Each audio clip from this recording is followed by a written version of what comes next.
Hey there, it's Kelly. The other day I made a video about binge drinking, stating that for a woman, if you have 4 or more beverages during a 2-hour period, that's considered binge drinking. And for a man, if you have 5 or more drinks during a 2-hour period, that's binge drinking. But binge drinking alone doesn't mean you're an alcoholic. In fact, no one can tell you you're an alcoholic but yourself. Only you can make that diagnosis for you. But Alcoholics Anonymous has a wonderful pamphlet that I want to go through today, and I want to explain how my situation fits into those 12 questions that this pamphlet asks.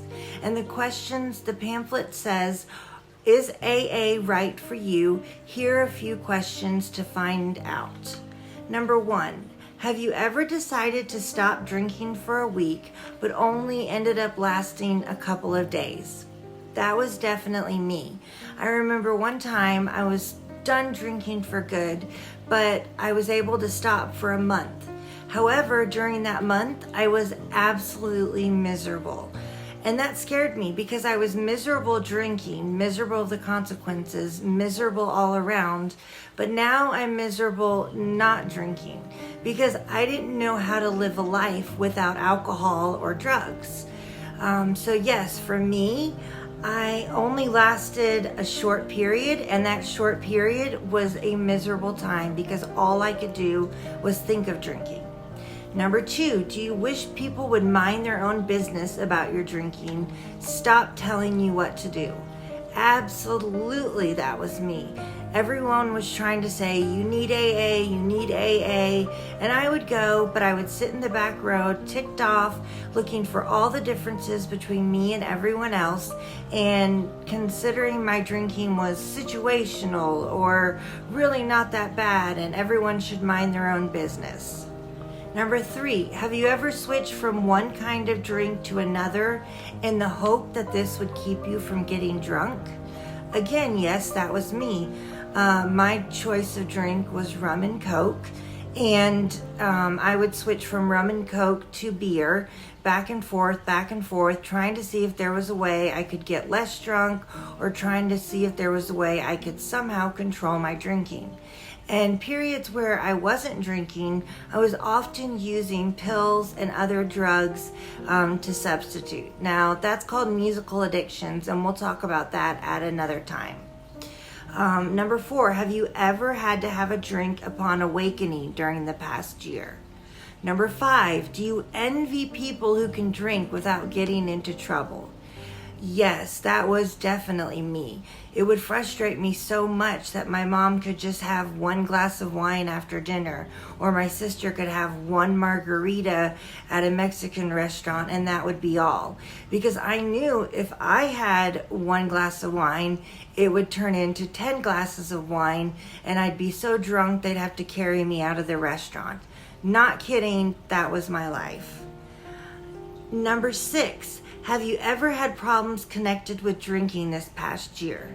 Well, for me, I would say I lost a lot of custody with my children, and there were a lot of consequences that I was ignoring. Consequences that were related to my drinking, but I just couldn't seem to make the connection until I went to AA, and they were able to help me see that those were actual consequences from my drinking.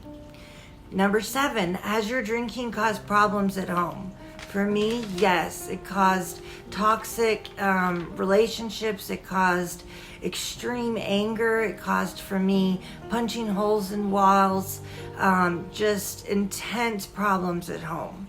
Number 8, do you ever try to get extra drinks at a party because you do not get enough? Definitely did that. Pretty much at every football game party, I was sneaking extra drinks because I needed more to stay as drunk as everybody else. Number 9, do you tell yourself you can stop drinking anytime you want to, even though you keep getting drunk when you don't mean to? Definitely me again. Number 10, have you missed days at school or work because of drinking?